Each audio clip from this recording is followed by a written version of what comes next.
Welcome तडका मसाला channel. चला तर आज आपण करूया बेसन पिठाची बर्फी। खूप छान होते, खूप टेस्टी होते आणि घरातही शिवाय करता येते, त्यामुळे आपण नक्कीच ट्राय करा। चला तर मग स्टार्ट करूया आपण दाणेदार खुसखुशीत खमंग अशी बेसन पिठाची बर्फी। माझ्या रेसिपी आवडल्यास मला लाईक शेअर सबस्क्राइब नक्की करा। मी 2 कप बेसन घेत आहे। 2 कप बेसनामध्ये भरपूर बर्फी तयार होते। मी कपच्या साहाय्याने मेजर केलं, तुम्ही वाटीच्या साहाय्याने मेजर करू शकतात। मी एक मोठा बाउल घेतला, त्यामध्ये प्रथम 1 कप टाकला, नंतर दुसरा कप बेसन टाकलं।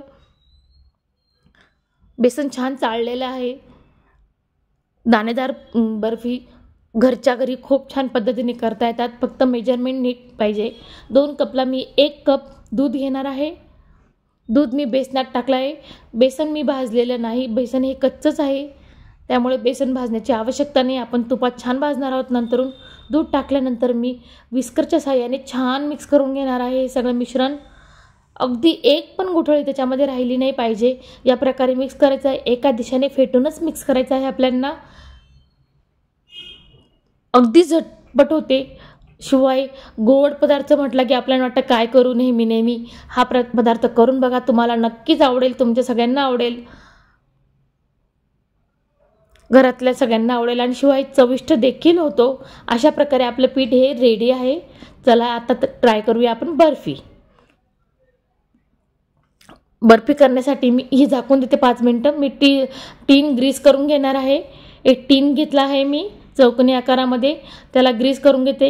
खाली काजू बदामचे तुकडे टाकले आहेत आणि बटर पेपर लावला आहे। हे मिश्रण मी 5-10 मिनिटांनी पुन्हा चांगलं फेटून घेणार आहे। 5-10 मिनिटात छान फुलून येते हे पीठ। छान एका दिशेने फेटून घ्यायचं आहे विस्करच्या साहाय्याने आपल्याला। आता एका कढईमध्ये मी 1 कप तूप घेणार आहे। 1 कप तूप, 1 कप दूध आणि 2 वाटी बेसन। हे प्रमाण नेहमी लक्षात ठेवा, तुम्ही वाटीच्या साहाय्याने देखील घेऊ शकता। कढईमध्ये तूप जास्त गरम नाही करायचं आहे आपल्याला, जस्ट वितळायला पाहिजे फक्त। वितळल्यानंतर आपण बेसनाचा घोळ केलेला आहे तो त्या तुपावर टाकणार आहोत। तूप जास्त कडकडीत नको, नाहीतर बेसन कडवट लागते भाजल्यानंतर। बेसन हे आपल्याला अगदी मंद गॅसवर तुपावर भाजायचं आहे, त्यामुळे ही टीप नक्की लक्षात ठेवा। तूप जास्त तापवायचं नाही आपल्याला। गॅसची फ्लेम ही आपल्याला मंदच करायची आहे। अगदी 15 ते 20 मिनिटं ही पीठ आपल्याला छान तुपामध्ये भाजून घ्यायचं आहे। या प्रकारे तुपात भाजल्यानंतर पीठ मोकळे होते, समजून घ्यायचं की आपलं पीठ भाजलं आहे। आपला हात कंटिन्यू चालतच हवा। आपण बेसन टाकून दुसरे कामं करू नये, आपण प्रथम पीठच भाजावं। गॅस सारखं हलत राहावं, कारण की माझी नॉनस्टिकची कढई आहे, त्यामुळे चिटकलं नाही। नॉर्मल कढईमध्ये ते चिटकून जाऊ शकतं, हे नेहमी लक्षात असू द्या। तूप जेवढं तुम्ही कमी गॅसवर आणि छान खमंग भाजाल, तेवढ्या बर्फी खमंग खुसखुशीत आणि दाणेदार होणार आहे। भाजण्यासाठीच वेळ जातो आपल्याला, बाकी बर्फी करायला वेळ लागत नाही। पीठ छान भाजलंच गेलं पाहिजे, तरच बर्फी छान लागते। सेम बाहेर सारखी बनते बघा। भाजत आल्यानंतर तूप पिठामध्ये मिक्स होऊन कसं पीठ वेगळं मोकळं होतंय, दाणेदार दिसत आहे। या स्टेजला आपल्याला त्याच्यामध्ये मिल्क पावडर टाकायची। मी 1 छोटा चमचा घेतला आहे स्पून, तुम्ही तुमच्या आवडीनुसार घ्या, पण मिल्क पावडर जास्त टाकू नये, नाही तर बेसनाचा फ्लेवर लागत नाही। मी असे 2 चमचे भरून टाकले आहेत। मिल्क पावडर टाकल्यानंतर देखील बेसन छान भाजायचं आहे।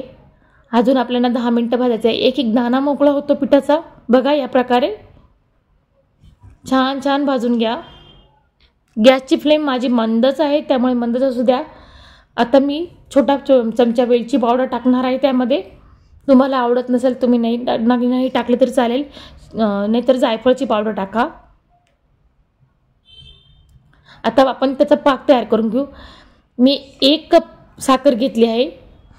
ती साखर पाण्यामध्ये विरघळून घ्यायची आणि गॅसवर 1 तारीचा पाक करायचा आहे आपल्याला। जास्त पाक घट्ट नको, 1 तारीचाच पाहिजे आहे, त्याच्याने बर्फी मऊ होते। आता आपण हे मिश्रण त्या पाण्यामध्ये ॲड करूया बघा। या प्रकारे गॅसची फ्लेम आपली मंदच आहे. बेसन छान भाजलं गेलं आहे. मला 15 ते 20 मिनिट लागले आहे बेसन भाजण्यासाठी. पाक टाकून आपल्याला छान परतून घ्यायचं आहे. पाक जास्त कडक नको. आत्ताच तोंडाला पाणी येते ना.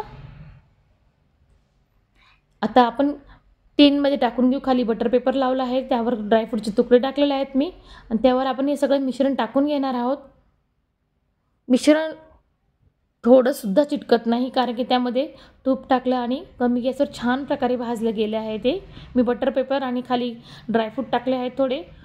मी वरून पण थोडे ड्रायफ्रूट टाकणार आहे. आता हे आपल्याला सेट करायला रूम टेम्परेचरवर 5 ते 6 तास लागतात.